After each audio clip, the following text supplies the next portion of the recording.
Capítulo 5. Rafael Yuste, y los manipuladores del cerebro. Viva la colaboración, abajo, la competencia. De todas las innovaciones de las que hablamos en este libro, la que más me asusta, y a la vez la que quizá tenga un impacto más positivo en la humanidad, es la manipulación del cerebro en la que está trabajando el científico español Rafael Yuste, en la Universidad de Columbia de Nueva York. Yuste es codirector del proyecto Brain Activity Map, o mapa de la actividad del cerebro, que pretende crear el primer mapa que permita ver y quizás controlar las miles de millones de neuronas del cerebro humano. El proyecto, para el que el presidente Barack Obama prometió destinar más de $100 millones anuales, y en el que intervienen científicos de todo el mundo, pretende desentrañar cómo se relacionan las neuronas cerebrales entre sí, para poder diagnosticar enfermedades como la depresión, la esquizofrenia y la epilepsia, y encontrar la forma de tratarlas mediante la manipulación de dichas neuronas.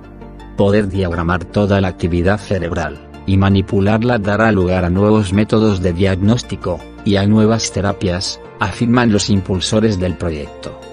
Pero al mismo tiempo, la manipulación de las neuronas plantea problemas éticos inéditos en la historia de la humanidad, que hasta ahora solo hemos visto en las películas de ciencia ficción. ¿Podría el gobierno de Estados Unidos, o de cualquier otro país, controlar las neuronas de sus ciudadanos para llevarlos a pensar de una forma, o a no pensar en absoluto?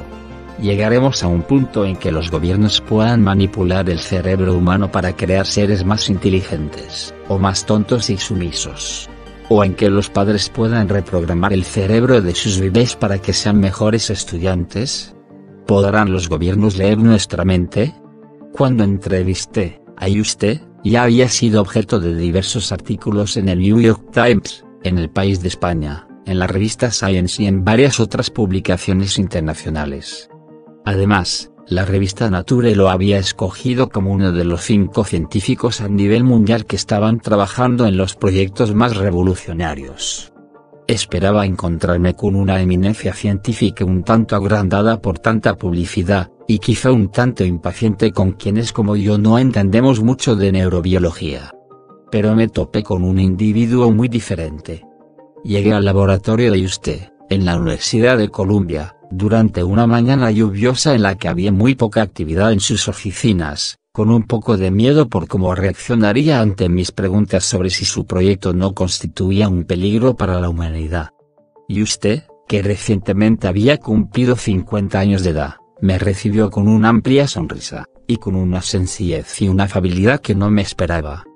Era un hombre prematuramente calvo, con bigote y una sonrisa cálida y casi permanente. Tenía un brazo enyesado, sostenido del hombro por un cinturón, que según me aclaró era resultado de un accidente futbolístico. Estábamos con mi familia en España, y mis sobrinos organizaron un partido en la pradera y me dijeron: «Tío Rafa, apúntate». Entonces, me puse a jugar con ellos, me resbalé en el césped, y aquí me tienes, me dijo, entre resignado y divertido. Tras invitarme a pasar a su laboratorio, repleto de microscopios y congeladoras de todo tipo, Yuste me presentó a los únicos 2 científicos presentes. Los 16 investigadores del laboratorio de Yuste eran lo más parecido que hay a las Naciones Unidas, bromeó.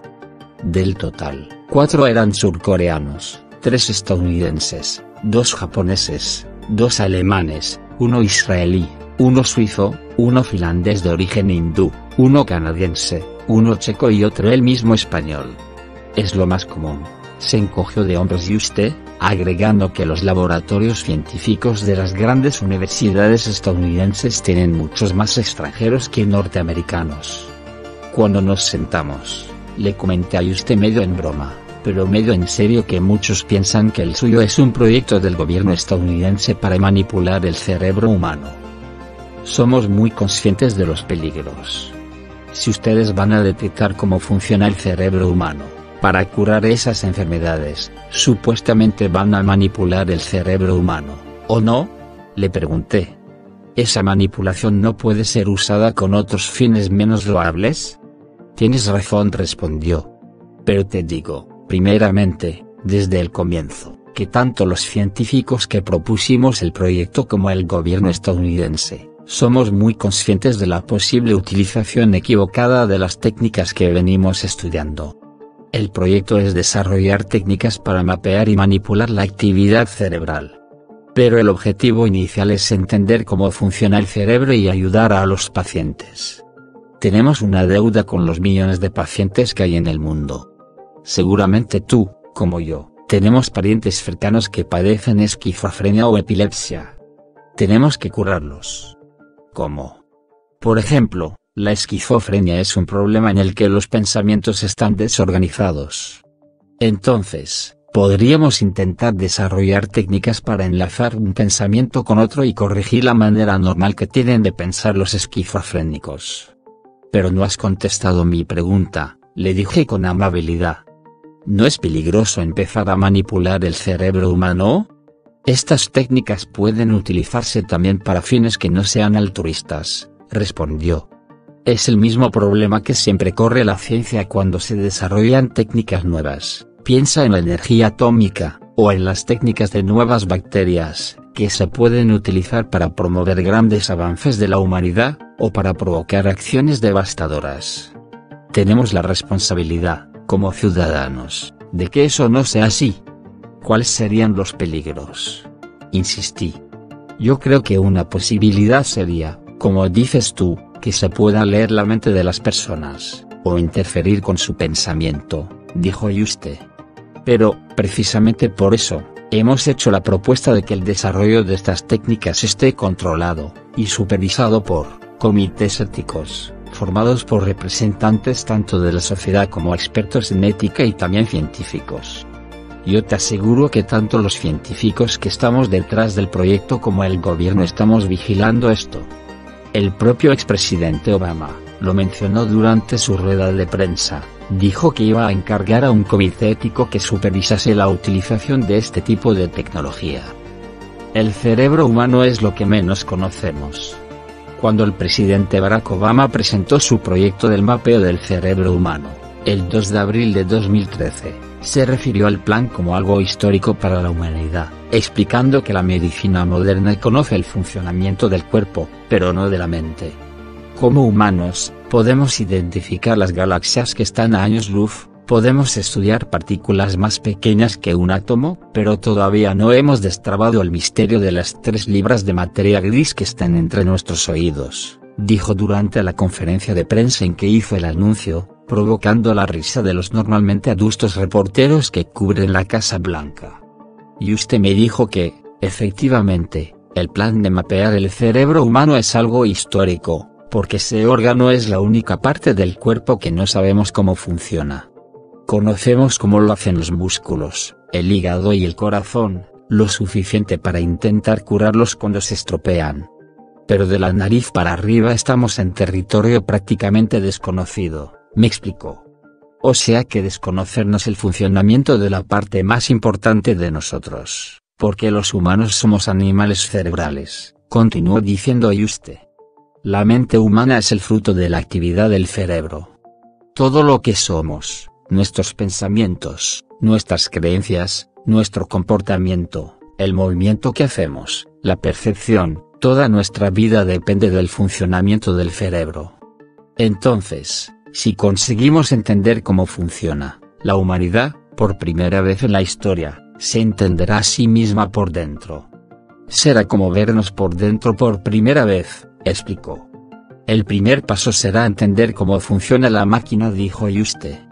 Y cuando entendamos cómo funciona el cerebro, podremos arreglar los problemas que tiene, cuando se rompe la máquina. Es como un auto, el cual no puedes arreglar a menos que sepas cómo funciona. Pues esto es igual de simple. Aquí tenemos una máquina compuesta por 100.000 millones de neuronas, que cuando algo se estropea, genera diversas enfermedades mentales y neurológicas. Entonces, lo que queremos es, primero, solucionar el problema de entender cómo funciona, cómo las neuronas se disparan entre sí, cómo se comunican. Y una vez que sepamos eso, creo que será muchísimo más fácil atacar las enfermedades mentales y curarlas. Conociendo el cerebro nos haremos más libres. fascinado por lo que estaba escuchando, pero no satisfecho con la explicación de Yuste, acerca de que un comité de expertos se encargará de solucionar los peligros potenciales del mapeo y la manipulación del cerebro humano.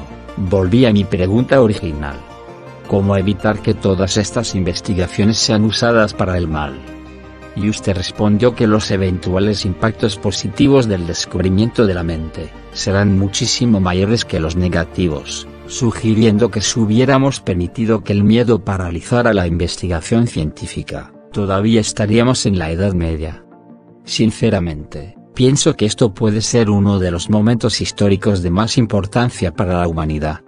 Porque cuando la humanidad se conozca por dentro, cómo funciona su mente, será más libre.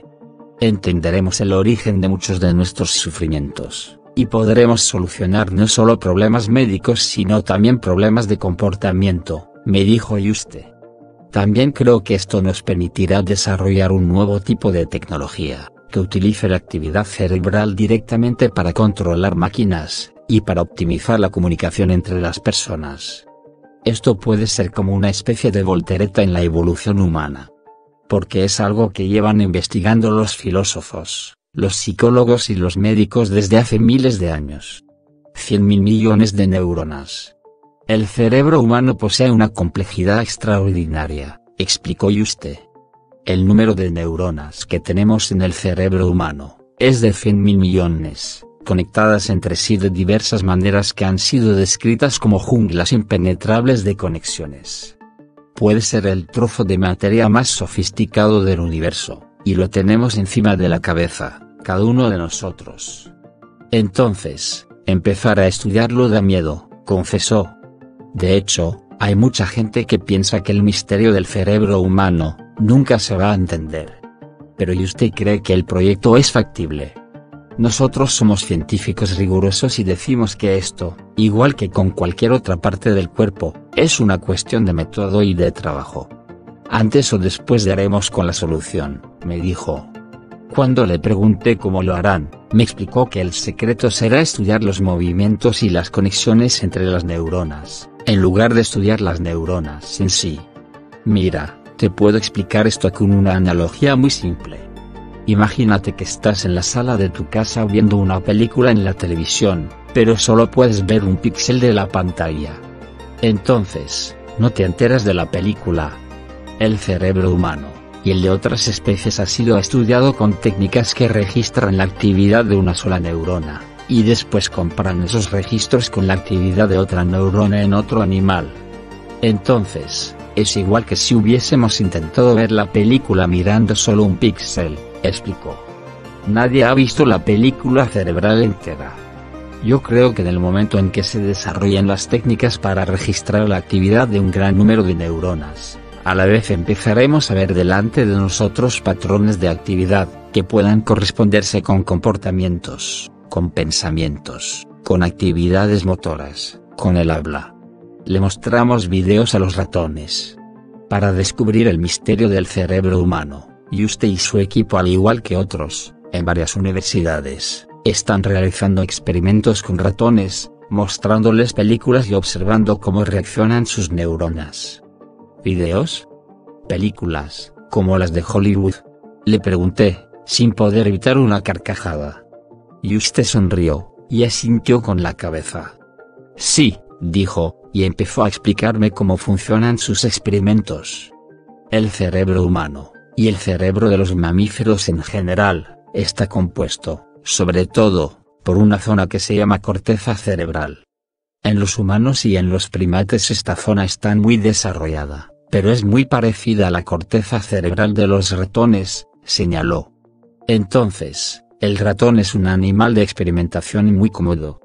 Si podemos entender cómo funciona el cerebro de un ratón, podríamos comenzar a entender cómo funciona el cerebro de un primate o de un ser humano. Porque la única diferencia con los ratones, al parecer, es una diferencia de tamaño, no de calidad. Cuando, curioso y divertido, le pedí más detalles sobre sus ratones cinéfilos, y usted me dijo que, efectivamente, gran parte de la investigación consiste en exhibir videos a ratones anestesiados para que no sufran. Con un láser infrarrojo especial muy poderoso, los investigadores pueden seguir la actividad de un pequeño grupo de neuronas, unas 4.000 de las 180.000 que, se estima, poseen los ratones en la corteza visual del animal, que es la parte de atrás del cerebro que los ratones y nosotros utilizamos para ver. Entonces, cuando el animal está viendo un video, los investigadores estudian qué señales emiten las neuronas y cómo se interconectan. ¿Y qué están descubriendo?, le pregunté. Unas neuronas disparan aquí, y otras allá. Pero luego detenemos el video, ponemos una pantalla gris y vemos como las neuronas de los ratones siguen disparando señales espontáneamente, señaló. ¿Le detienen la película a los ratones? Efectivamente. Y hemos descubierto que los disparos espontáneos de estas neuronas se parecen muchísimo a los disparos de las neuronas, cuando el animal está utilizando los ojos para ver. En otras palabras, cuando nosotros vemos el mundo, nuestro cerebro reactiva patrones que lleva adentro. Esto es una cosa parecida a lo que dijo, por ejemplo, el filósofo Kant, un alemán del siglo XVIII, quien sugirió que el mundo en realidad lo tenemos dentro de la mente, que cuando nosotros vemos el mundo, activamos ideas que tenemos ya dentro del cerebro. Entonces, estamos comprobando, de cierta manera, una de las teorías que sugirió Kant hace varios siglos, en el sentido de que la percepción visual puede ser una cosa que se genera endógenamente. ¿No es lo que decía Platón, de que vivimos en una caverna donde solo vemos los reflejos de las cosas? Pues todos iban por ese camino, creo. Es posible que nosotros tengamos la idea, quizás simplista, de que todas las neuronas del cerebro están apagadas hasta que abrimos los ojos, vemos el mundo y ahí se empiezan a disparar. Pero no puede ser la cosa más distinta. El cerebro siempre está activo, estemos mirando al mundo o no. O sea que el cerebro trabaja de día y de noche, sin parar. De hecho, es un poco como si siempre estuviésemos generando sueños cuando estamos dormidos, sueños que no tienen relación con el mundo. Y cuando estamos despiertos, los sueños tienen relación con lo que está ocurriendo alrededor, porque si no, no nos iría muy bien en la evolución. Entonces es posible, volviendo a las ideas de los filósofos, de Platón y de Kant, que tengamos algo interno, que es el corazón de nuestra mente, y que está escrito con un lenguaje de disparos de neuronas. El desafío que tenemos como científicos y como médicos ahora es desarrollar las técnicas para, por fin, ver cuáles son estos patrones de disparo de las neuronas. Los comienzos de Juste en España. Juste se convirtió en uno de los investigadores más innovadores del mundo casi por casualidad. Cuando estudiaba medicina, en la Universidad Autónoma de Madrid, pensaba que se dedicaría a la psiquiatría, la neurología o la medicina interna. Venía de una familia de profesionales de clase media, su padre es abogado, y su madre, farmacéutica, pero no había ningún científico entre sus parientes. De niño siempre fue el mejor de su clase, tanto en las ciencias como en las letras.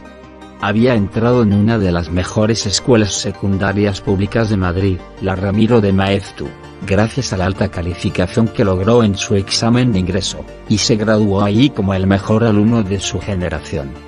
Pero aunque la ciencia le había interesado desde adolescente, cuando su padre le regaló un libro de Santiago Ramón y Cajal que le despertó el interés por la investigación, cursó su carrera pensando que terminaría ejerciendo como médico. Y todo parecía indicar que ese sería su destino hasta que, a punto de graduarse de la escuela de medicina, vivió una serie de experiencias que le hicieron cambiar de rumbo. Para graduarse, Juste tenía que pasar 3 meses en el departamento de psiquiatría, tratando a pacientes esquizofrénicos paranoicos. Eran los peores pacientes, los que ningún médico quería tratar. Se trataba de enfermos violentos que por lo general se pasaban la vida entrando y saliendo de la cárcel, y que debían mantenerse sedados constantemente para que no agredieran a quienes se les acercaran, o a sí mismos. Para entrevistarlos, los médicos y los estudiantes de medicina iban con guardaespaldas. Era muy común que estos pacientes, al terminar la conversación, amenazaran a los médicos. Más de una vez durante su práctica, a Juste le dijeron: «Te voy a seguir a tu casa y te voy a matar». Paradójicamente, Se trataba de pacientes extraordinariamente inteligentes. Son gente brillantísima, recuerda usted. Yo tenía que entrevistarlos acompañado por guardias de seguridad. Me sorprendió lo inteligentes que eran. Se trataba de gente del estilo de Sherlock Holmes, pues apenas empiezas a hablar con ellos, detectan, por tu acento, de qué ciudad eres, de qué barrio, de qué clase social. Entonces te das cuenta de que, por un lado, tienen una mente brillantísima y, por otro, tienen una pieza que está mal, rota en su mente, que les causa la enfermedad.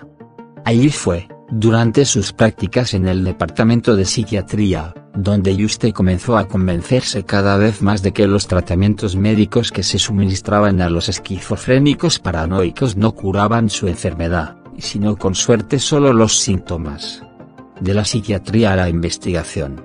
En ese momento me di cuenta de que lo que está haciendo la psiquiatría con los esquizofrénicos, es usar tratamientos paliativos que no curan la causa, sino solo disminuyen los síntomas. Como médicos, tratamos a los esquizofrénicos dándoles pastillas para reducir sus ataques y tenerlos más o menos controlados.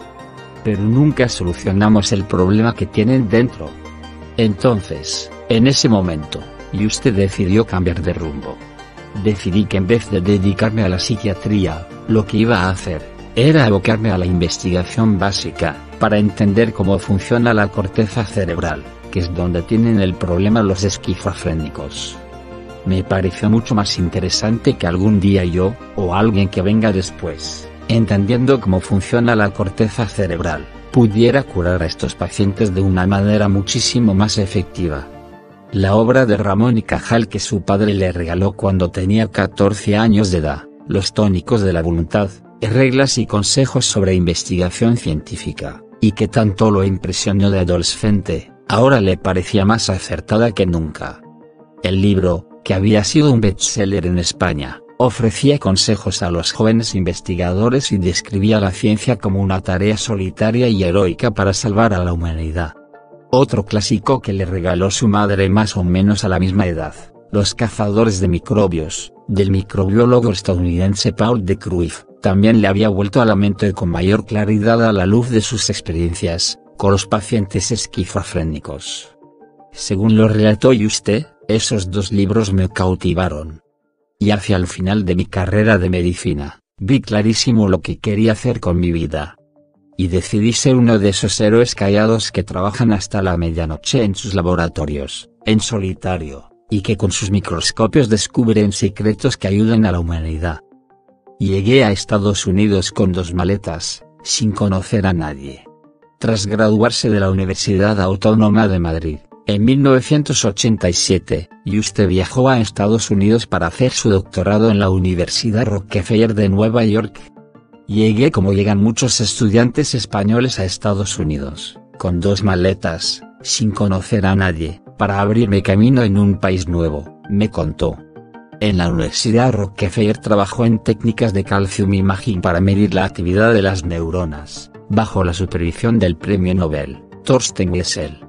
Tras recibir su doctorado en 1992, pasó a realizar un posgrado en el Departamento de Investigación de Computación Biológica de los laboratorios AT&T, Bell, de Nueva Jersey, bajo la dirección del prominente neurobiólogo, Lawrence Katz. En 2001 fue nombrado profesor asociado de la Universidad de Columbia, y ahí comenzó su carrera hasta convertirse en un investigador y un profesor estrella. La reunión que cambió su vida.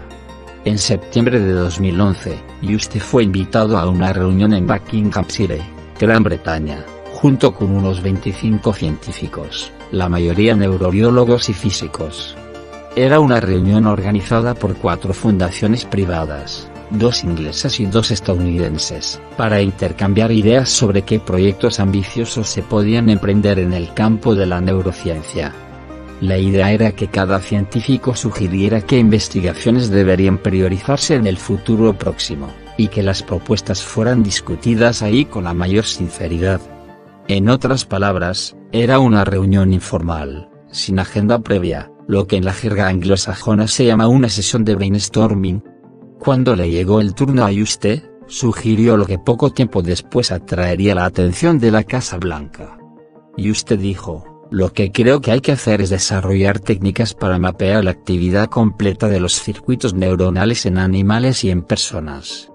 Y explicó, como lo haría tantas veces después, que actualmente no podemos entender cómo funciona el cerebro porque solo estamos registrando la actividad de neuronas individuales, y no su conjunto.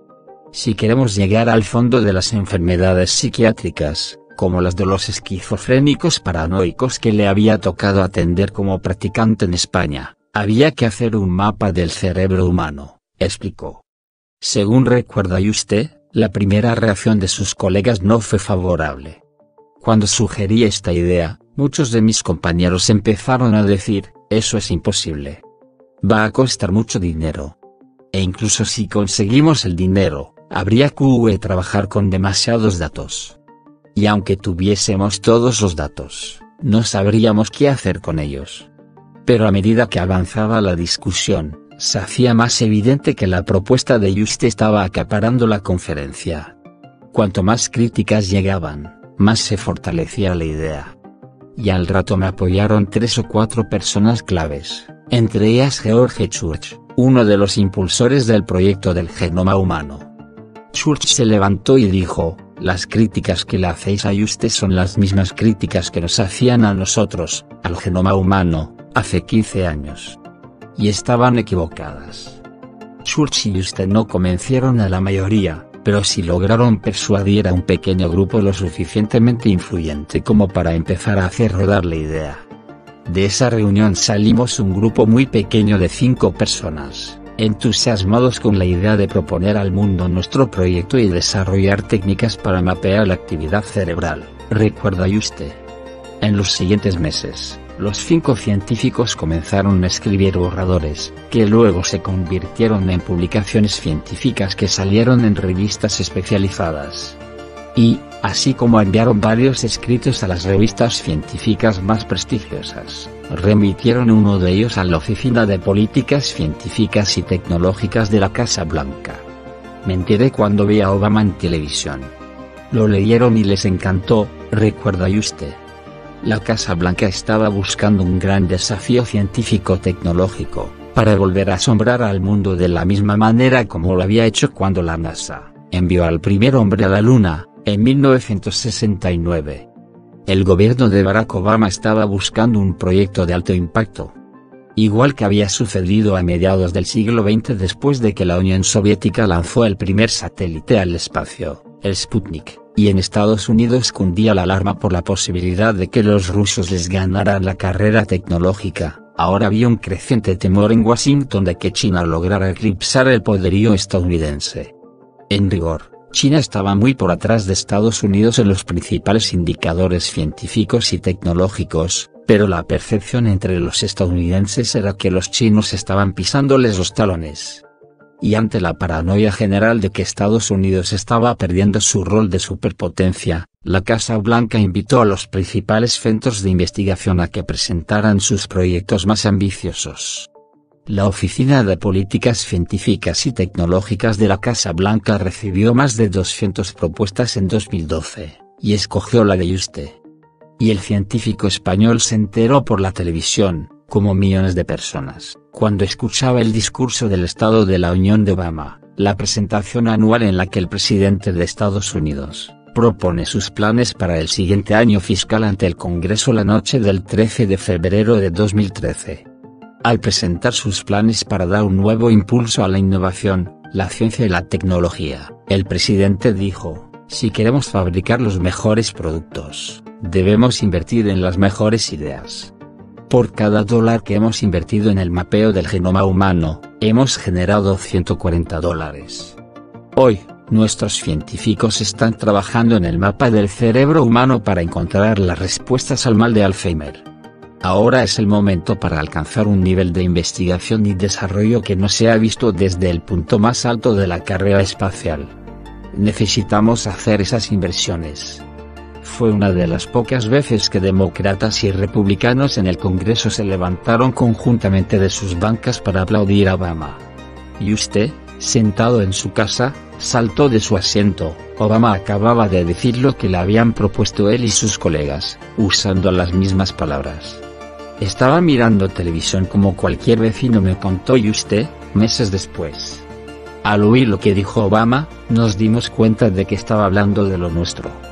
Fue un momento inolvidable. Empezamos a llamarnos por teléfono entre nosotros y a decir, nos han escogido. Poco después, el New York Times publicó en primera plana con la foto de Yuste, la noticia sobre el proyecto del mapeo del cerebro humano, al que se había referido el presidente. Y en abril de 2013, en una reunión con unos 200 científicos, en el ala este de la Casa Blanca, hablando frente a un gran letrero azul con las palabras Iniciativa del Cerebro, Obama anunció una primera inversión de $100 millones para comenzar a producir en 2014, el mapa del cerebro humano que había propuesto Yuste. ¿Quedará rebasado Sigmund Freud? El mapa del cerebro humano muy probablemente obligará a revisar todas las teorías de Sigmund Freud, me dijo Yuste. Cuando le pregunté cómo quedaría parado el padre de la psicología moderna cuando empezaran a salir los resultados de su investigación. Yo creo que todo esto influirá mucho en cambiar las teorías freudianas, quizás de una manera mucho más efectiva, afirmó Yuste. Podrá alineárselas con los datos del progreso. Los hombres, por muy inteligentes que nos creamos, progresamos por medio de ensayo y error. Acumulamos datos, tenemos teorías, las comprobamos, sean ciertas o no. Y gracias a este intercambio, con errores y con aciertos, progresamos. Nos basamos cada cual en el progreso de los que han venido detrás de nosotros. Entonces, me extrañaría mucho que la psicología, las teorías freudianas, la psiquiatría actual y la neurología, no sean revolucionadas por el desarrollo de unas técnicas que permitan ver la actividad cerebral de manera directa. ¿Cómo puede estar tan seguro de eso?, le pregunté. Porque estamos hablando de técnicas en las cuales estamos viendo la actividad de todas y cada una de las neuronas de un circuito cerebral, respondió Yuste. Hay técnicas actuales, por ejemplo la magnetoencefalografía, o la resonancia nuclear, mediante las cuales ya puedes ver qué partes del cerebro se encienden cuando un paciente está pensando. Pero con esas técnicas no puedes ver las neuronas. Ves la zona entera del cerebro que se enciende. Cada una de estas zonas puede tener cientos de miles de millones de neuronas. Mostrándome con su dedo índice los microscopios que tenía detrás de sí, en el laboratorio, Yuste agregó, nosotros lo que queremos es hacer una especie de máquina, un microscopio como estos, con los cuales podamos detectar los disparos de las neuronas individuales. O sea, ver los píxeles de la televisión de los que te hablé, para entender cómo se forma la imagen que vemos en la pantalla. Los otros proyectos de manipulación cerebral. Aunque el proyecto del mapa del cerebro humano de Yuste es el más ambicioso, existen otros dentro del mismo campo que parecen sacados de películas de ciencia ficción, y que están atrayendo tanta o más atención de los medios de comunicación. Uno de ellos es el que ha logrado que pacientes paralíticos puedan mover brazos o piernas robóticas con base en el pensamiento, por ejemplo, permitiendo que una persona con uno de estos brazos robóticos pueda alzar una taza de café. Los experimentos de interconexión entre el cerebro y la robótica de John P. Donoghue, de la Universidad de Brown, y colega de Yuste en el proyecto del mapa del cerebro humano, así como también los estudios que ha realizado el brasileño Miguel Nicolelis, en la Universidad de Duke, están arrojando resultados sorprendentes. Ambos científicos, cada uno por su lado, colocaron electrodos en la cabeza de pacientes paralíticos, registrando de ese modo su actividad cerebral, enviándola a Internet y haciendo que la computadora que recibe los datos en la red, haga mover un robot. Dentro de pocos años los investigadores esperan lograr que un paralítico pueda conducir un automóvil, o escribir un texto, con el solo poder de sus pensamientos. Otros científicos, como Rajesh Rao, investigador estrella de la Universidad de Washington y autor de varios libros sobre la conexión del cerebro con las computadoras, logró transmitir pensamientos de una persona a otra, incluso demostrando que se puede lograr que el pensamiento de una persona se traduzca en un movimiento de otra. Rao colocó electrodos en la cabeza de dos personas, e hizo que una de ellas comenzara a mirar sin tocarlo un videojuego en la pantalla de su computadora, y le pidió que pensara qué movimiento debía hacer. Instintivamente, la otra persona, que estaba en otro lugar de la universidad, a varias cuadras de distancia, también con electrodos en la cabeza, movió su dedo índice para hacer la misma jugada. Según reveló el Washington Post, el segundo sujeto sintió algo así como un tic nervioso que lo llevó a hacer ese movimiento. Y lo mismo ocurrió de ahí en adelante, durante todo el transcurso del videojuego. Ya antes, los científicos habían demostrado que podían transmitir pensamientos del cerebro humano a las ratas, por ejemplo, haciendo que un roedor con electrodos conectados a una persona moviera la cola cuando la persona se lo pedía. Pero ahora Rao estaba demostrando que se puede hacer algo parecido entre seres humanos. El científico admitió que las conexiones cerebrales de dos personas con electrodos, o las conexiones del cerebro humano con robots mediante el envío de datos a una computadora, solo pueden transmitir señales muy simples, que no llegan a ser pensamientos. Y, por el momento, no hemos llegado al grado de controlar los pensamientos, porque estas transmisiones de datos solo son posibles cuando las personas o los ratones aceptan ponerse electrodos en la cabeza. Pero el futuro de estas investigaciones es, al mismo tiempo, apasionante y escalofriante. Queremos ver si podemos extraer y transmitir informaciones más complejas de un cerebro a otro, e incluso lograr comunicaciones en ambas direcciones, en lugar de unidireccionales como ahora, para establecer una conversación entre dos cerebros, señaló Rao. Estamos construyendo sobre los hombros de otros. Para el año 2019, si no es que antes, Yuste y sus colegas del proyecto del mapa del cerebro humano, esperan poder anunciar resultados concretos de su investigación, y comenzar el camino hacia la reparación de las fallas cerebrales que causan la esquizofrenia, el autismo, ciertos tipos de depresión, las funciones cerebrales perdidas tras un infarto y varias otras enfermedades. Pero cuando llegue ese momento, lo más probable es que sean muchos los científicos que se llevarán los laureles. Probablemente la investigación científica sea el proceso de innovación más colaborativo de todos. Tras la aprobación del proyecto de Yuste, el gobierno de Estados Unidos llamó a un concurso a cientos de universidades y laboratorios para trabajar en la nueva cartografía del cerebro humano, en el que el grupo de Yuste en la Universidad de Columbia era solo uno más. Decenas de universidades y laboratorios presentaron sus respectivos proyectos para recibir los fondos enunciados por Barack Obama. A finales de 2013, Yuste y su laboratorio recibieron $2.5 millones del Instituto Nacional de Salud de Estados Unidos, para avanzar con sus investigaciones, lo que según el científico les permitiría poder trabajar durante los próximos 5 años sin necesidad de pedir otros fondos. Todos los avances de la humanidad se deben a los científicos, que son héroes callados, que pasan inadvertidos y que, poco a poco, en su trabajo diario, abren las puertas del progreso, me dijo Yuste. Algunos ganan premios Nobel, pero la mayor parte de la ciencia es algo que se hace en equipo. Llevamos más de 100 años trabajando en esto. Lo hacemos como si estuviéramos subidos en los hombros de los que vinieron detrás de nosotros. ¿Y qué pasará en los próximos años?, le pregunté a Yuste. ¿Se acentuará la tendencia hacia el trabajo colaborativo? La colaboración científica crece cada vez más, y seguirá creciendo gracias a Internet, y también porque las barreras entre las disciplinas están cayendo, respondió Yuste. Las ventajas y los desafíos de América Latina. Cuando le pregunté a Yuste cómo afectará todo esto a los países latinoamericanos y a otras naciones emergentes, el científico señaló que, obviamente, Internet permite que las universidades latinoamericanas se beneficien gracias a la diseminación de la información. Pero si los países de la región creen que Internet les soluciona el problema de estar a la par del resto del mundo en la investigación científica, se equivocan, agregó. Internet permite acceder a una enorme cantidad de información, pero a la hora de la verdad la ciencia la hacen personas de una manera tradicional, como hacían los aprendices de oficios en la Edad Media, dijo Yuste. Igual que cuando el aprendiz iba a vivir con el maestro en la Edad Media, y salía de ahí y ponía su propia tienda, en la ciencia actual pasa lo mismo, Tú vas a un laboratorio donde hay alguien que hace ciencias, trabajas con él 3 o 4 años, y sales sabiendo hacer ciencia. Si miras todos los grandes descubrimientos, casi siempre son hechos por alguien entrenado en un laboratorio de quien también ha hecho grandes descubrimientos.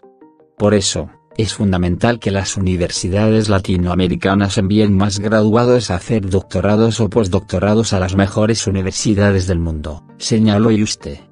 Ese es un problema para las universidades latinoamericanas. Tiene que mandar más gente para que se entrene en estos laboratorios, y se lleve las llamas para encender su propia hoguera en casa, para crear su propia escuela. Todo es cuestión de escuelas. Yo me entrené en una escuela, mi mentor tuvo éxito en las ciencias, y su mentor también. Es casi una cuestión de linajes. El mejor consejo que yo podría dar a los países latinoamericanos es que escojan a los mejores estudiantes, los envíen a los mejores laboratorios del mundo, y los lleven de vuelta a sus países, para que puedan crear sus propias escuelas, como hacen los chinos, los surcoreanos y varios otros países asiáticos. Y usted no me lo tuvo que recordar, pero está cada vez más claro que el viejo argumento de la fuga de cerebros, que aún esgrimen algunos pseudointelectuales latinoamericanos, está totalmente superado. En el mundo del siglo XXI el concepto de fuga de cerebros ha sido reemplazado por el de la circulación de cerebros, en el que los graduados universitarios de los países emergentes que se van a estudiar al exterior, de alguna manera u otra, siempre terminan beneficiando a sus países de origen. Algunos porque después de pasar unos años en Estados Unidos, en Europa o en China, regresan a sus países. Otros, como usted, porque regresan constantemente a sus naciones para dar cursos de verano, o conferencias magistrales, compartiendo los últimos adelantos de la ciencia con sus colegas locales. En el mundo del trabajo en equipo, la circulación de cerebros ayuda enormemente a combatir el aislamiento académico y científico. Así lo han reconocido primero los chinos, los surcoreanos y otros países asiáticos, y más recientemente los chilenos y los brasileños, que han empezado a enviar a decenas de miles de estudiantes a las mejores universidades del mundo, a la espera de que regresen ya sea definitivo o temporalmente a compartir los conocimientos que adquirieron en el exterior. La colaboración será cada vez mayor.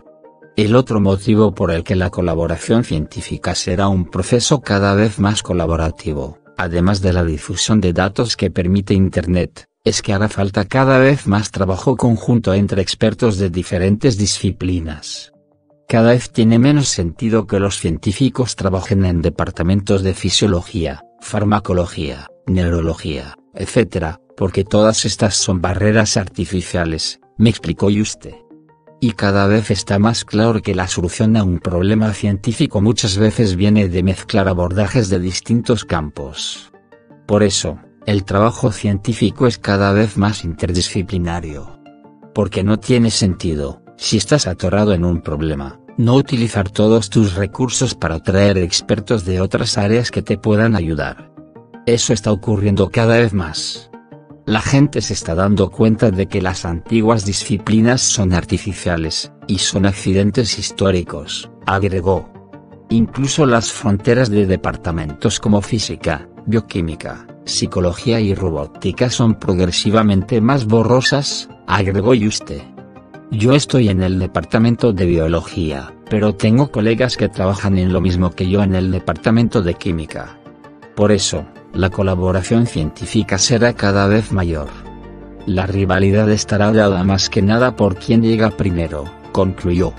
Al terminar mi entrevista con usted, salí de su laboratorio. Mientras caminaba con nostalgia por la Universidad de Columbia donde cursé mi maestría en periodismo hace más de 30 años, y pasé un tiempo maravilloso, me quedé pensando en lo que me acababa de contar usted sobre la creciente colaboración entre los científicos. Obviamente, no era un fenómeno exclusivo de la ciencia. Es algo que también está pasando en el mundo de los innovadores empresariales. ¿Acaso hay muchas diferencias entre los científicos que comparten sus investigaciones y los chefs que, como el peruano Gastón Acurio, comparten sus recetas? ¿Y acaso hay grandes diferencias entre la colaboración científica de usted y sus competidores? y la del joven mexicano fabricante de drones Jordi Muñoz y los makers, que creen en la innovación de fuentes abiertas y publican todos sus secretos en Internet? Al igual que está ocurriendo en las ciencias, la colaboración en el mundo de la innovación empresarial también se está acelerando por la caída de las barreras entre las diversas disciplinas. Con las impresoras 3D, se borrarán cada vez más los límites entre las empresas de diseño, ingeniería y computación. Con los relojes que hacen electrocardiogramas y las computadoras que prescriben medicamentos, se borrarán cada vez más las divisiones entre la medicina, la computación, y la robótica. La innovación será un proceso cada vez más interdisciplinario y progresivamente colaborativo. Seguirá habiendo competencia, claro, pero la necesidad de recibir aportes de varias disciplinas hará cada vez más necesaria la colaboración. La rivalidad, como bien dice Yuste, ya no será tanto una carrera para ver quién crea algo nuevo sino quién lo hace primero. Si te gustó este audiolibro, suscríbete al canal, dale like y activa la campanita para que te lleguen todas las actualizaciones del canal. Es de gran ayuda para que sigamos llegando a más y más personas. Saludos, y hasta el próximo video.